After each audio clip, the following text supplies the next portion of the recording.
ഇതൊരു part 2 video ആണ്. ഇതിൻ്റെ ഫസ്റ്റ് പാർട്ട് കണ്ടിട്ടില്ലെങ്കിൽ ഒന്ന് പോയി കണ്ടാലേ ഇതിൻ്റെ ബാക്കി മനസ്സിലാകത്തുള്ളൂ. ഇതൊരു സെക്കൻഡ് പാർട്ടാണ്. ഇങ്ങനെയാണ് ഇതിൻ്റെ ഉൾവശം വരുന്നത്. നല്ല പക്കാ നീറ്റാണ്, വൃത്തി, നല്ല ഭംഗിയുണ്ട്. പിന്നെ അതുപോലെ തന്നെ ചില ഫോറിനകത്തൊക്കെ വരുന്ന ടൈപ്പ് കേബിളാണ് ഇതിനകത്ത് കണക്ട് ചെയ്തത്.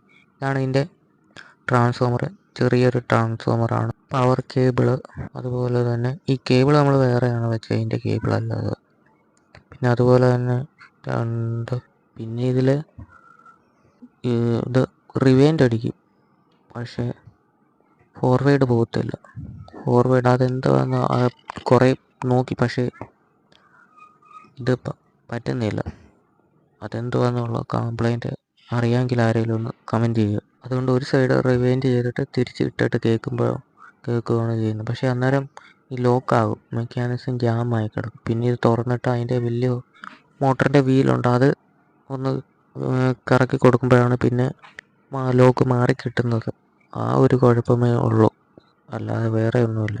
ഡോൾബിയുടെ IC ആണ് വരുന്നത്. പിന്നെ അതാണ് ഈ കാണുന്നത്. പിന്നെ ഇവിടെയുണ്ട് ഒരു IC. പിന്നെ 2 മോട്ടറാണ് വരുന്നത്, 2 എണ്ണം സെപ്പറേറ്റ് ആണ്. ഇതാണ് ഇതിൻ്റെ ഉള്ളിലെ ഒരു രീതി. ഇതാണ് ഈ അക്കായുടെ കാസറ്റ് വരുന്നത്. ഇതിനെക്കുറിച്ച് ഇത്രയൊക്കെ ഉള്ളൂ പറയാൻ.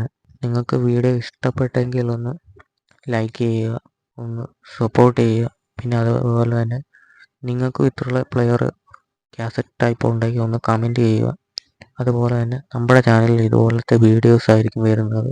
പിന്നെ മറക്കാതെ ചാനൽ സബ്സ്ക്രൈബ് ചെയ്യുക. തുടർന്നും കാണുന്ന